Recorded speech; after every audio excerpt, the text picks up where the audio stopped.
अस्सलाम वालेकुम। आज का जो सेशन है हमारा, इसमें हम ब्लॉग्स को इन डिटेल समझने की कोशिश करेंगे कि हम as a digital marketing individual या एज अ बिज़नेस ओनर अपने ब्लॉग्स को किस तरह से अच्छा बना सकते हैं। तो स्टार्ट करते हैं। सबसे पहले एक ओवरव्यू मैं आपको दे दूं कि ब्लॉग कितने टाइप्स की होती हैं। ये लिमिटेड तो नहीं है इनके ऊपर, बट एक जनरल पर्सपेक्टिव में ब्लॉग्स इनमें डिस्ट्रीब्यूट हुए हुए होते हैं और आप मोस्ट लाइकली किसी एक को सेलेक्ट करके उनकी उस बेसिस के ऊपर जो है वो ब्लॉग को बना रहे होते हैं। तो लिस्ट बेस्ड पोस्ट होती हैं जिसमें इनको इन जनरल टर्म्स लिस्टिकल भी कहा जाता है, और इसमें 1 to 10, 1 to 5 और बुलेट्स के अंदर जो है कोई ना कोई बात की जा रही होती है और अलग अलग फैक्टर्स को डिस्कस किया जा रहा होता है। स्लाइड शेयर पोस्ट वो होती हैं जिसमें आप मोस्टली स्लाइड्स के थ्रू कोई कंटेंट शेयर कर रहे होते हैं। ये जो स्लाइड्स इटसेल्फ जो है वो स्लाइड शेयर पोस्ट्स का एक पार्ट है, बट क्योंकि मैं आपको एक प्रेजेंटेशन फॉर्म में दे रहा हूँ तो ये एक ब्लॉग टाइप में नहीं आती। लेकिन अगर सिमिलरली यही सारी चीज़ें एक आर्टिकल की फॉर्म में वेबसाइट पर होंगी और जो है वो एक उसको एक बाकायदा एक टाइटल मिला हुआ होगा किसी भी वेबसाइट के ऊपर, तो वो एक स्लाइड शेयर पोस्ट आ जाती है। इसके लिए स्पेसिफिकली स्लाइड शेयर्स जो प्लेटफॉर्म है वो यूज़ हो रहे होते हैं और वहाँ पे जो है उसको रिफ़ाइन किया जाता है और एज अ पोस्ट उसको बनाया जाता है। इसके बाद आते हैं न्यूज़ पोस्ट। न्यूज़ पोस्ट का आइडिया आप लोगों को होगा। ये शॉर्ट आर्टिकल्स होते हैं जिसमें टू द पॉइंट इंफॉर्मेशन जो है वो यूज़र्स को दी जा रही होती है। हाउ टू पोस्ट और गाइड पोस्ट जो हैं इसके बाद आते हैं, और ये लॉन्ग आर्टिकल्स कंसिडर किए जा रहे हैं और इसके अंदर एक पूरी डिटेल के अंदर जो है कोई भी टॉपिक को डिस्कस किया जा रहा होता है या उसका बेसिकली जो है इन्स एंड आउट्स बताए जा रहे होते हैं कि how to fix your motor bike और समथिंग लाइक दैट, या guide on how to create an archive of toys, इस टाइप का कुछ। तो ये सारे जो हैं एक लेंदी आर्टिकल्स या लेंदी पोस्ट कंसिडर की जा रही होती हैं। इनके अंदर ऑब्वियसली उस हिसाब से फिर रिसर्च चाहिए होती है और इनके अंदर बहुत सारे अलग एलिमेंट्स होते हैं जो कि उनको इंट्रीगिंग बनाते हैं या इंटरटेनिंग बनाते हैं। तो ये एक छोटी सी डेफिनेशन है जो आप लोग देख लें। No matter what type of blog you are writing, the basic format remains the same. Let's have a look. Write personal notes to memorise key indicators. ये आगे जो भी हम बात कर रहे होंगे इसके बारे में आप जो है अपने हिसाब से कोई भी चीज़ नोट कर लीजिएगा कि आपको आगे अगर आप ख़ुद इस चीज़ को प्रैक्टिस करेंगे तो आप उन चीज़ों को आपको याद रखने में आसानी होगी। अच्छा, ब्लॉग का जो जनरल ओवरव्यू है या जो एक जनरल ब्लॉग कंसिस्ट करता है वो ये सारी चीज़ें कंसिस्ट करता है। एक फीचर्ड इमेज होती है ब्लॉग की, टाइटल होता है, इंट्रोडक्शन, बॉडी। इसके अंदर हम मोस्टली सब हेडिंग्स और उसके अंदर टेक्स्ट को इंक्लूड कर रहे होते हैं। वीडियो या विजुअल्स पिक्चर फॉर्म में इसके अंदर आ रही होती हैं और कंक्लूजन होती हैं। अगर आप इसको एक जनरल एस्पेक्ट में देखें तो ये सिमिलर होता है किसी ऐसे राइटिंग से। बस ऐसे राइटिंग के अंदर इमेज, फीचर्ड इमेज नहीं होगी या वीडियो नहीं होगी ऑब्वियसली, लेकिन जो ओवरऑल फ्लो है वो किसी ब्लॉग का सिमिलर होता है किसी एक ऐसे से। तो हम एक फ़्लो को फॉलो कर रहे होते हैं और हमारी कोशिश यही होती है कि हम हर पर्टिकुलर एस्पेक्ट के अंदर उसी टर्म को लेके चलें और जो उस टर्म के अंदर रिक्वायर्ड चीज़ें हम सिर्फ उसको कंसिडर करें। टाइटल प्रिसाइज होना चाहिए, हम आगे इसको डिस्कस करेंगे। इंट्रोडक्शन में क्या चीज़ होना चाहिए, बॉडी में क्या चीज़ें होना चाहिए, कंक्लूजन किस तरह होना चाहिए, आपका आर्टिकल एंड किस तरह होना चाहिए। तो सबसे पहले है पिक अ टाइटल। अच्छा, टाइटल के अंदर ये चार चीज़ें ज़रूरी हैं वैसे तो you are free to experiment, लेकिन जो टॉप राइटर्स हैं या टॉप ब्लॉग या न्यूज़ पब्लिशिंग वेबसाइट्स हैं, उनका जो एक जनरल एनालिसिस है टाइटल के बारे में, वो आपके सामने है अभी। कि टाइटल प्रिसाइज होना चाहिए, इंट्रीगिंग होना चाहिए, लेस देन 20 वर्ड्स, और उसके अंदर एक इमोशनल मार्केटिंग वैल्यू होनी चाहिए। अच्छा, प्रिसाइज तो आप लोग समझ गए होंगे, टू द पॉइंट होना चाहिए। इंट्रीगिंग हमने जब कंटेंट टाइप्स को डिस्कस किया था, उसमें मैंने आपको एक एड कॉपी की एग्जांपल दी थी, तो वहाँ पे भी यही चीज़ मैंने बात की थी कि आपका जो टाइटल है वो इंट्रीगिंग होना चाहिए। इसके अंदर कोई एक ऐसा एलिमेंट होना चाहिए जो किसी यूज़र को प्रोमोट करे कि वो उस पूरे आर्टिकल को पढ़े। एक ऐसा इंटरेस्टिंग फैक्टर या एक हुकिंग फैक्टर जो उसको उस आर्टिकल को पूरा पढ़ने में या उस आर्टिकल को गो थ्रू करने के लिए जो है वो इंटाइस करता है। अच्छा, लेस देन 20 वर्ड्स होना चाहिए। इसको हम आगे जब हम एसईओ को पढ़ेंगे तो देखेंगे कि 20 वर्ड्स के अराउंड क्यों होना चाहिए, और इसका एसईओ के अंदर क्या इसका इम्पैक्ट है, या इसका एक एज अ रीडर इसका क्या इम्पैक्ट होता है, ये भी हम आगे पढ़ेंगे। तो ये एक पिक्चर है जो कि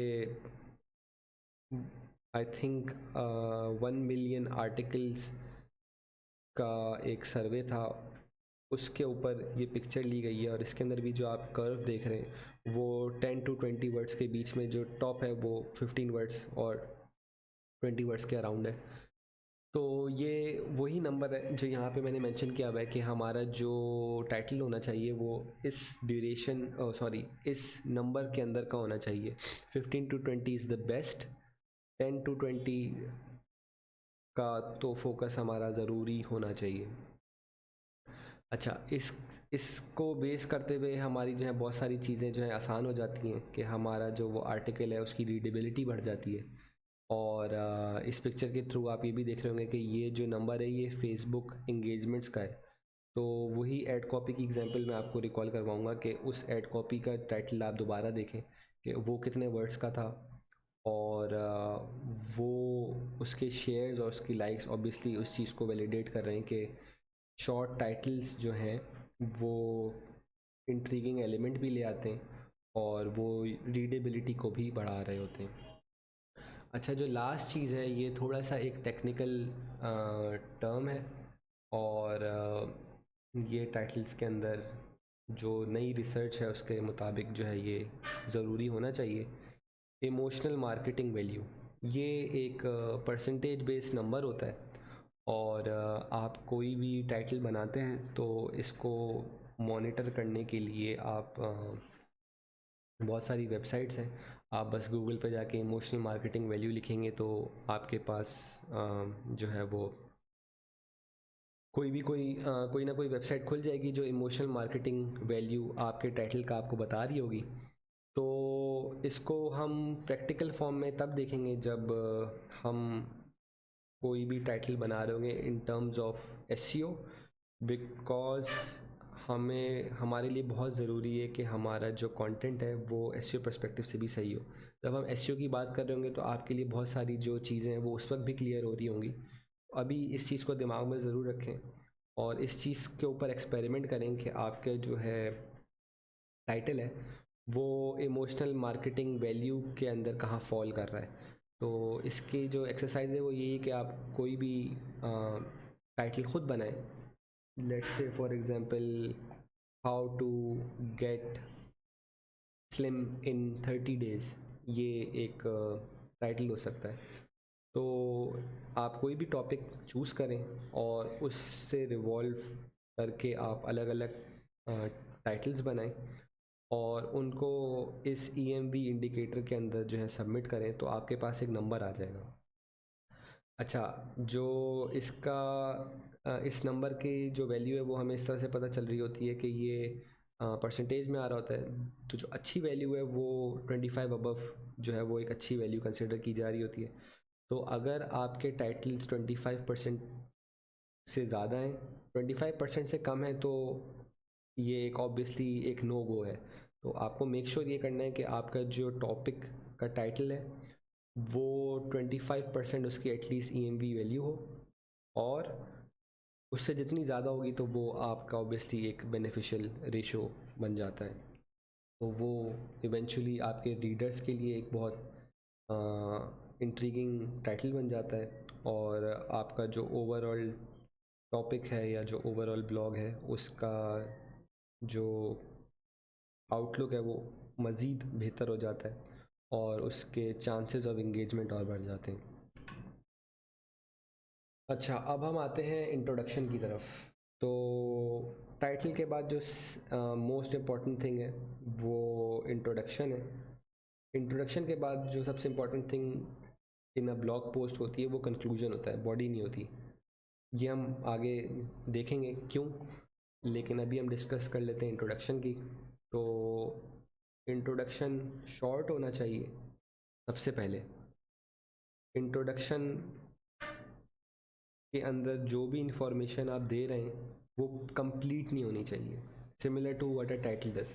टाइटल में आप सम अप कर रहे होते हैं अपना इंटायर आर्टिकल, इंट्रोडक्शन में आप सम अप कर रहे होते हैं अपनी इंटायर बॉडी को, कि आपका जो आर्टिकल है वो किस बारे में है, इसके अंदर आप क्या चीज़ें डिस्कस कर रहे हैं, और इसके क्या रिजल्ट्स पॉसिबली आ सकते हैं। अच्छा, इसमें आप और भी पॉइंटर्स देख रहे हैं। Revealing your target audience mostly would address an issue और प्रॉब्लम। तो ये एक जनरल प्रैक्टिस है कि आप जब इंट्रोडक्शन किसी भी ब्लॉग पोस्ट का बना रहे होते हैं तो उसमें आप रिवील ये कर रहे होते हैं कि ये आर्टिकल किस बारे में, इससे किस टारगेट ऑडियंस को फ़ायदा होगा और क्या फ़ायदा होगा। और सेकेंडली जो आप चीज़ डिस्कस कर रहे होते हैं वो या तो कोई इशू या कोई प्रॉब्लम डिस्कस कर रहे होते हैं। हम जो है इसको इन प्रैक्टिकल देख रहे होंगे। वैसे तो मैंने एक लास्ट से लास्ट स्लाइड में आप लोगों को जो है वो लास्ट से लास्ट सेशन में आप लोगों से एक एग्जांपल वायर्ड के एक ब्लॉग पोस्ट की शेयर की थी। तो अगर आप चाहें तो आप उसी को गो थ्रू करें, और या चाहें आप तो अलग आर्टिकल्स को भी गो थ्रू करें, और बेसिकली जो चीज़ें मैं पढ़ा रहा हूँ उनको वैलिडेट करें कि वो कितनी किसी एक अच्छी वेबसाइट के ऊपर वो फॉल कर रही हैं, और उनका टाइटल कैसा है, और उनके इंट्रोडक्शन में क्या चीज़ों को फोकस किया जा रहा है। तो वो आपकी फिर जो कॉन्सेप्ट्स हैं वो ज़्यादा क्लियर होना स्टार्ट हो जाएंगे। अच्छा, अब आते हैं हम बॉडी की तरफ। बॉडी आपका 80% जो ब्लॉग है उसको कवर कर रही होती है, और इसमें आप वो सारी इन्फॉर्मेशन दे देते हैं जो जिस टॉपिक को आप डिस्कस कर रहे हैं। अच्छा, क्योंकि बॉडी में टेक्सचुअल एलिमेंट ज़्यादा होता है, इस वजह से इसके बोरिंग होने के चांसेस भी ज़्यादा हो जाते हैं।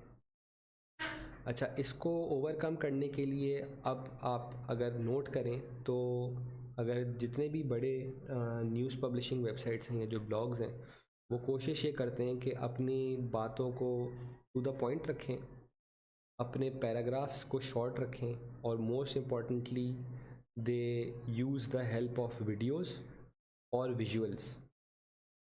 इसके अंदर या तो आप पिक्टोरियल फॉर्म में कुछ चीज़ों को अपनी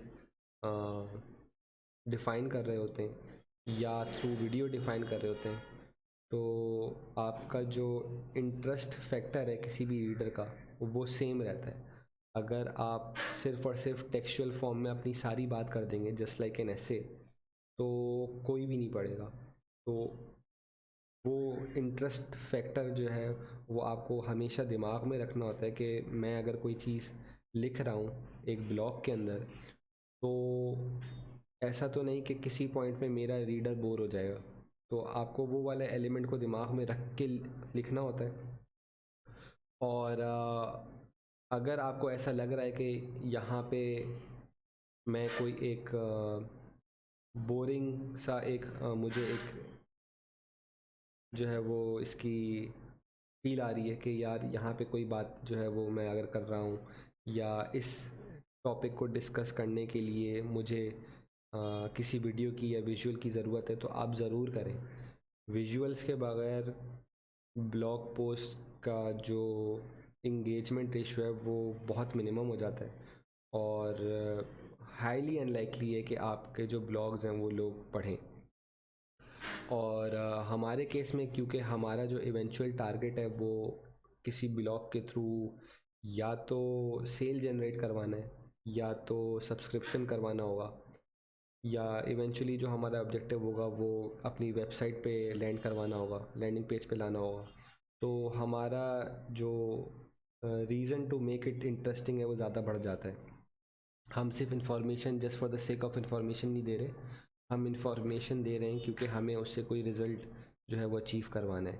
तो आपके लिए बहुत ज़्यादा ज़रूरी हो जाता है कि आपके जो रीडर का इंटरेस्ट है वो till the very and maintain रहे, क्योंकि आपका जो ऑब्जेक्टिव है वो एट द वेरी एंड होगा in the form of a CTA, in the form of a email subscription और एनीथिंग सिमिलर टू दैट।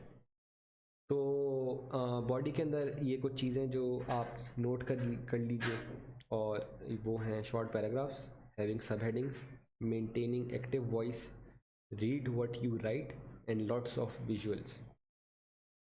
तो जब भी आप अपने बॉडी को कंप्लीट करेंगे तो आपको ये मेक श्योर ज़रूर करना है कि आप उसको आउट लाउड पढ़ें।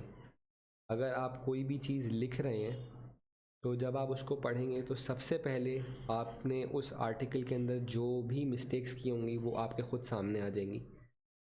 और दूसरी चीज़, आपको जो रीडर पर्सपेक्टिव है वो उसका अच्छे तरीके से पता चल जाएगा कि जब एक रीडर इसको पढ़ रहा होगा तो वो किस तरीके से पढ़ रहा होगा। और इससे आपको अपने ब्लॉग को मज़ीद बेहतर बनाने में मदद मिलेगी। और जो थर्ड पॉइंट है, मेंटेन एक्टिव वॉइस, हम एज़ पाकिस्तानी, क्योंकि इंग्लिश हमारी सेकंड लैंग्वेज है तो हमारी इतनी कमांड नहीं होती कि हम जो है इसको मेंटेन रखें एक्टिव वॉइस को। तो हमारी कोशिश यही होती है कि हम जो हैं उसके अंदर एक्टिव वॉइस को कोशिश ये करें कि हम खुद कंप्लीटली किसी भी आर्टिकल के अंदर एक्टिव वॉइस को रखें। वरना इसका जो दूसरा तरीका है वो ये है कि हम एक आर्टिकल को लिखें और किसी भी इंग्लिश इम्प्रोवाइजिंग टूल, सबसे पहले इसमें ग्रामरली आता है, हम ग्रामरली के अंदर एक एक्टिव वॉइस चेक जो है चला लें। फ्री टूल्स में भी होता है ये, और ग्रामरली के अंदर भी एक फ्री सब्सक्रिप्शन आती है, तो आप उसके थ्रू भी इसको चेक कर सकते हैं और मेक श्योर कर सकते हैं कि आपका जो ओवरऑल आर्टिकल का फ्लो है उसके अंदर एक्टिव वॉइस जो है वो मेंटेन हुई भी है, क्योंकि इसका एज अ रीडर बहुत अच्छा इम्पैक्ट पड़ता है। रीड व्हाट यू राइट की मैंने बात कर ली है, और लॉट्स ऑफ विजुअल्स, तो ये तो एक मस्ट डू वाली चीज़ है कि आपको अपने अपने ब्लॉग के अंदर विजुअल्स डालना बहुत बहुत ज़रूरी है। अच्छा, अब आ जाते हैं हम कंक्लूजन की तरफ। तो जब मैं इंट्रोडक्शन की बात कर रहा था तो मैंने ये बोला था कि किसी भी ब्लॉग के अंदर इंट्रोडक्शन सबसे इम्पॉर्टेंट होता है, टाइटल, उसके बाद होता है इंट्रोडक्शन और उसके बाद होता है कंक्लूजन। अच्छा, कंक्लूजन इम्पॉर्टेंट ज़्यादा क्यों होता है? क्योंकि सबसे पहली चीज़ तो ये कि कंक्लूजन से आप अपने इवेंचुअल ऑब्जेक्टिव की तरफ अपने रीडर को पुश कर रहे होते हैं, और ये बेसिकली एक रिज़ल्ट दे रहा होता है एक एंड यूज़र को। तो इसको इसके अंदर वो रेलिवेंट इन्फॉर्मेशन होना सबसे पहले बहुत ज़रूरी है, और इसके अंदर वो इंटरेस्टिंग फैक्टर होना भी बहुत ज़रूरी है जो बेसिकली उस यूज़र से इवेंचुअली वो ऑब्जेक्टिव अचीव करवा सके। इसके अंदर हम जो टर्म यूज़ करते हैं वो ये है कि हम जब अपनी बॉडी को ख़त्म करते हैं और हम कंक्लूजन की तरफ आते हैं। अच्छा, ज़रूरी नहीं है ये जो मैं आपको ये फ़्लो बता रहा हूँ कि इंट्रोडक्शन है, बॉडी है या कंक्लूजन है, कि हम अपने ब्लॉग के अंदर इनको बाकायदा हेडिंग्स से डिफ़ाइन करें। ये प्रैक्टिस होती है लेकिन ये ज़रूरी नहीं है।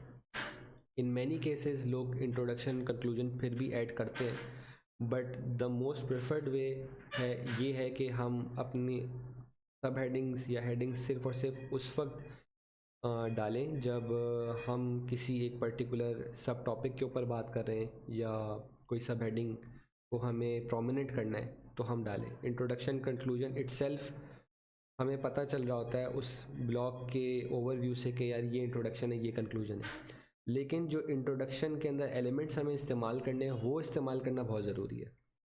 सिमिलरली कंक्लूजन की बात कर लेते हैं, तो कंक्लूजन के अंदर वो एलिमेंट्स ऐड करना बहुत ज़रूरी है। जो ट्रांजिशनल एलिमेंट की मैं यहाँ पे बात कर रहा हूँ वो डिफ्रेंशिएट कर रहा होगा आपकी बॉडी को आपकी कंक्लूजन से, और रीडर को उस माइंडसेट में ला रहा होगा कि अब ये आर्टिकल ख़त्म हो रहा है और उसके अंदर जो इवेंचुअल जो रिज़ल्ट है या जो इन्फॉर्मेशन वो पढ़ना चाहता है वो उसको मिल रही है कि नहीं मिल रही है। अच्छा, इसके अंदर फिर हमारा जो फोकस होता है वो ये होता है कि हम यूज़र से कोई एक एलिमेंट जो है उसको दें किसी एक्शन की तरफ, और ये इवेंचुअली फिर हो रहा होता है through a CTA, call to action. इसके अंदर इन मैनी केसेस कोई बटन यूज़ हो रहा होता है जो इवेंचुअली किसी वेबसाइट पे लेके जा रहा होता है, या इन मैनी केसेस अगर आप इंगेजमेंट की बात करते हैं तो हम यहाँ पे यूज़ करते हैं कमेंटिंग वाला फैक्टर, जिसमें हम अपने यूज़र को बोलते हैं कि what do you think about this article, or do you agree with what the reader says, or do you agree with the methods that have been described above। तो उससे रीडर इस माइंडसेट में आता है कि मैं या तो वो एग्री करता है या तो वो नहीं एग्री करता, तो वो कमेंटिंग के थ्रू अपने इस एक्शन को बता रहा होगा और आपसे बेसिकली इंगेज कर रहा होगा through commenting. C T as most likely हम यूज़ कर रहे होते हैं जब हम अपने यूज़र को किसी दूसरे ऑब्जेक्टिव की तरफ लेके जा रहे होते हैं। लेट्स से कि हम बात करते हैं, हमने एक आर्टिकल लिखा जिसमें हमने बात करी 10 ways to lose belly fat. अब इसके अंदर जहाँ पे मैंने बहुत सारे डिस्कस करे होंगे ऐसे टिप्स जो कि मैन्युअली कोई बंदा घर पे कर सकता है बेली फैट लूज़ करने के लिए, मैंने अपना इवेंचुअल जो ऑब्जेक्टिव था वो भी डिस्कस करा होगा, जो कि मोस्ट लाइकली फॉर एग्जांपल कोई एक्सरसाइज मशीन है जो मैं प्रमोट कर रहा हूँ, या कोई एक्सरसाइज पिल है जो हम प्रमोट करना चाह रहे हैं।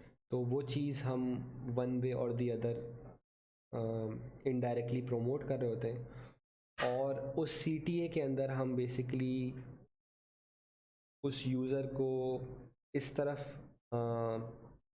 इंट्रीग करवा रहे होते हैं या उसकी अटेंशन इस तरफ लेके जा रहे होते हैं कि for example if you agreed कि we should all have an exercise machine at home, then why don't you try the ones that we have in store right now, or why don't you try this exercise machine that is currently on a 50% discount. तो वो एक element of action आपको वहाँ पे डालना होता है, और उसके थ्रू आप उस ब्लॉग से जो आपका इवेंचुअल या जो लास्ट ऑब्जेक्टिव है वो आप फुलफ़िल करवा रहे होते हैं। तो इसके अंदर बहुत सारे एलिमेंट्स हैं जो आपको दिमाग में रखने होते हैं, और इसको इम्प्रूव करने के लिए और इसको मास्टर करने के लिए एक ब्लॉग को जो बेस्ट तरीका है वो है ख़ुद लिखना। और मैं इसको जितना एम्फेसाइज़ करूँ वो कम है कि आप किसी भी ब्लॉग राइटिंग में या कंटेंट राइटिंग में तब तक अच्छे नहीं हो सकते जब तक आप ख़ुद इसको नहीं लिखते। और इसके अंदर जो मैं एक एडिशनल टिप दूंगा वो आपको यही दूंगा कि आप ब्लॉग राइटिंग करें और उसको लोगों को पढ़वाएं, और मैं यहाँ पे अवेलेबल हूँ आप लोगों को हेल्प करने के लिए। आप जो भी लिखते हैं आप वो मुझसे शेयर कर सकते हैं, मैं उसके अंदर आपको जो भी एलिमेंट्स होंगे जो आपकी जो लैकिंग्स होंगी वो मैं आपको बता सकता हूँ। और उससे आपको फ़ायदा ये होगा कि जो चीज़ें मैंने आपको यहाँ पे इन थ्योरी बताई हैं वो आप डायरेक्टली उसको इम्प्लीमेंट कर रहे होंगे in the form of writing, और फिर आप ख़ुद भी इसको देख सकते होंगे कि ये चीज़ें जो मैंने कौन कौन सी चीज़ें अप्लाई मैं कर चुका हूँ और कौन कौन सी चीज़ें मैंने मिस कर दी हैं। तो ये एक बेसिकली तरीका है जो आपको हेल्प करेगा किसी भी ब्लॉग को इम्प्रूव करने में या किसी भी कंटेंट क्रिएशन के तरीके को इम्प्रूव करने में। अच्छा, ये मैंने एक और चीज़ ऐड करी है जो यूज़र इंगेजमेंट या रीडेबिलिटी को इम्प्रूव करती है। और इसमें आप देख रहे हैं the x and wise of blogging. अच्छा, एक्स यहाँ पे रेफ़र करता है मैथमेटिक्स वाला एक्स, जहाँ पे कोई भी नंबर आप इंट्रोड्यूस करवा सकते हैं। और वाई जो है वो बेसिकली डिटरमिन करता है एक टाइटल के अंदर क्वेश्चन वाला एलिमेंट। तो ये कुछ एग्जांपल्स हैं जो आपके सामने अभी आ रही हैं, और इसको दिमाग में रखते हुए आप अपने जो है वो टाइटल्स बना सकते हैं। और ये यूज़ करना बहुत ज़रूरी है। और इसकी जो रीज़निंग है वो इसके आगे वाली स्लाइड में। तो आप इसको दिमाग में रखें कि आप अपने टाइटल्स के अंदर एक्स फैक्टर, जो कि बेसिकली इन अ नंबर है, या वाई फैक्टर कि why you should do this या why you should do that या why this thing is better than that thing, ये वाली चीज़ों को यूटिलाइज़ करें अपने टाइटल्स के अंदर। क्योंकि ये एक रीडर्स पर्सपेक्टिव से बहुत इंट्रीगिंग पार्ट होता है कि वो उस पोस्ट को खोले या उस आर्टिकल को पढ़े। और ये हम देखेंगे यहाँ पे। ये एक बेसिकली रिसर्च हुई थी जिसके अंदर मिलियंस ऑफ आर्टिकल्स को एनालाइज किया गया था, और उनको जज किया गया था based over their number of engagements. अगर किसी आर्टिकल की इंगेजमेंट अच्छी है तो इसका मतलब कि वो आर्टिकल इट्सेल्फ अच्छा है। क्योंकि कोई भी बंदा कोई भी पोस्ट अगर शेयर करता है तो वो चाहता है कि अगर उसने कोई इन्फॉर्मेशन ली है जो कि रेलेवेंट थी, जो कि इंटरेस्टिंग थी, तो तभी वो चाहेगा कि दूसरे लोग भी उस इंफॉर्मेशन से जो है वो फ़ायदा उठा सकें। तो इंगेजमेंट एक बहुत इंपॉर्टेंट फैक्टर होता है जज करने के लिए कि आपका कंटेंट अच्छा है कि नहीं है। तो इसमें आप देखें तो जो टॉप फ्रेजेस हैं जो नंबर ऑफ शेयर्स बढ़ा रहे हैं वो ये सारे हैं। इसमें से सबसे पहला वाला ही अच्छा नहीं है। ये सारे वो टाइटल्स हैं जो इन टर्म्स से स्टार्ट हो रहे हैं, और सामने आपके जो है इनके एक शेयरिंग का एस्पेक्ट आ रहा है कि ये कितने नंबर ऑफ टाइम्स शेयर हुए हैं।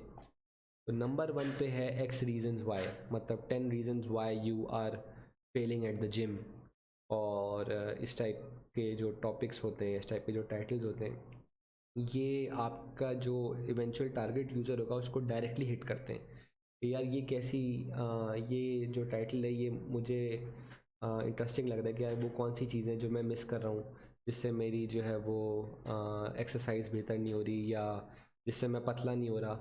या फॉर एग्ज़ाम्पल इसमें पहले मैंने एग्जांपल दी थी कि 10 diets that help you lose weight. तो अगर आपकी टारगेट ऑडियंस वो है जो वेट लूज़ करना चाहती है, उनके लिए ये एक बहुत इम्पॉर्टेंट टॉपिक है कि यार वो कौन सी 10 चीज़ें हैं जो मुझे हेल्प कर सकती हैं घर बैठे कि मैं अपना वेट लूज़ कर सकूं। तो ये सब जो है वो बेस्ड ऑन स्टैट्स है। तो इसको आप अपने कंटेंट में यूज़ करें, और इससे डेफिनेटली आपको जो चीज़ with the passage of time समझ में आती, ये आपको थ्रू स्टैट समझ में आ रही है कि ये वो एस्पेक्ट्स हैं जो आप in your topics in your titles use कर सकते हैं, और उससे एक अच्छा वाव फैक्टर या इंटरेस्टिंग फैक्टर अपने टॉपिक के अंदर डाल सकते हैं। इनमें से आप कोई भी यूज़ करते हैं इवेंचुअली आपको फ़ायदा होगा। और इसका एक बेसिक जो कंपैरिजन है वो आप इस तरह कर सकते हैं कि आप एक ब्लॉग लिखें जो आप अपने दिमाग से लिखते हैं, और एक आप ब्लॉग लिखें जिसमें आप टॉपिक वही रखेंगे लेकिन उसको स्टार्ट इन इन वर्ड से कर रहे होंगे। तो आपको ऑब्वियसली उसके अंदर जो एक इंटरेस्टिंग फैक्टर है वो खुद ही दिख जाएगा। और with the number of shares या with the number of engagements आप उसको खुद जो है वैलिडेट कर लेंगे कि कौन सा आर्टिकल जो है वो ज़्यादा अच्छा चला। अच्छा, तो ये हैं कुछ वेबसाइट्स, ब्लॉग, या आप न्यूज़ वेबसाइट्स कह लें, जो आपको एक अच्छा इंस्पिरेशन दे सकती हैं अच्छे ब्लॉग्स लिखने के लिए। और you shouldn't be limited to them. जैसे मैंने शुरू में भी बोला है, आपका जो एरिया ऑफ इंटरेस्ट है, या आप जिस भी डोमेन पे काम कर रहे हैं, आप उससे रिलेटेड न्यूज़ वेबसाइट्स को गो थ्रू करें या उससे रिलेटेड ब्लॉग्स को गो थ्रू करें, तो आपको खुद ये पता चल जाएगा कि आपकी इंडस्ट्री के अंदर किस तरीके के कंटेंट्स लिखे जा रहे हैं, उनके मोस्ट केसेस में टॉपिक्स क्या होते हैं, और वो अपने रीडर्स से किस तरीके की बात कर रहे हैं। एक जनरल आइडिया में राइटिंग को इम्प्रूव करने के लिए ये वेबसाइट बहुत अच्छी हैं। आपका जो मैं ये रेकमेंड करूँगा कि आप अपना एक रूटीन में ऐड करें कि आप रोज़ एटलीस्ट 2 से 3 इन वेबसाइट्स को गो थ्रू करेंगे रोज़, और 1 से 2 आर्टिकल्स आप पढ़ेंगे depending on your field of interest, क्योंकि इसके अंदर बहुत सारी कैटेगरीज होती हैं। तो आप based on your field of interest आप उनको गो थ्रू करें, तो आपको टॉपिक्स के बारे में नो हाउ बेहतर होगी, आपको ओवरऑल फ्लो की नो हाउ होगी, और जो इंट्रोडक्शन, बॉडी, टाइटल और कंक्लूजन की बातें मैंने प्रीवियस स्लाइड्स में करी हैं, आप उन सब को डायरेक्टली फर्स्ट हैंड विटनेस कर रहे होंगे कि ये किस तरीके से इम्प्लीमेंट हुई हैं किसी भी वेबसाइट के ऊपर। तो इसके साथ हम इसको ख़त्म करते हैं ब्लॉग वाले एस्पेक्ट को। यहाँ पे फिनिश नहीं हो जाता कि मैंने आपको ब्लॉग्स के बारे में सारी इन्फॉर्मेशन दे दी है। हम ब्लॉग से रिलेटेड बहुत सारी चीज़ें जब हम एसईओ को डिस्कस कर रहे होंगे तो भी पढ़ेंगे, क्योंकि डिस्पाइट कि आपका ब्लॉग एज अ रीडर अच्छा हो, आपके ब्लॉग के अंदर इंगेजमेंट फैक्टर या शेयरेबिलिटी वाला फैक्टर या रैंकिंग फैक्टर तब तक नहीं आ सकता जब तक वो एसईओ पर्सपेक्टिव से 100% ओके ना हो। तो हमें अपने ब्लॉग के अंदर, अपने कंटेंट के अंदर वो वाले एलिमेंट्स को भी ऐड करना होता है जो इस चीज़ में आपको, ये रैंकिंग फैक्टर में आपको हेल्प करती हैं। तो हम ब्लॉग्स को फर्दर उस डोमेन के अंदर भी पढ़ रहे होंगे। तो अगर आपके कोई क्वेश्चंस अभी हैं तो मोस्ट लाइकली शायद वो वहाँ पे भी आंसर हो जाए, और अगर स्टिल आपको लगता है कि आप किसी पॉइंट पे आके रुक रहे हैं तो you are feel free to ask question, और हम कोशिश करेंगे कि उसको ज़रूर आंसर करें। तो इसमें फिर हम इसको मैं इसी पे करता हूँ कि आप अपना जो इस सेशन का टास्क है वो ये है कि आप न्यूज़ वेबसाइट्स को गो थ्रू करना स्टार्ट करेंगे और अपना रूटीन बनाएंगे कि एटलीस्ट 2 से 3 आर्टिकल्स आप रोज़ पढ़ेंगे। तो इसके साथ हम इसको एंड करते हैं, और इंशाल्लाह अगले लेक्चर में हम इसी तरीके से प्रोडक्ट डिस्क्रिप्शंस को पढ़ेंगे और उनको इम्प्रूव करने की कोशिश करेंगे। Thank you.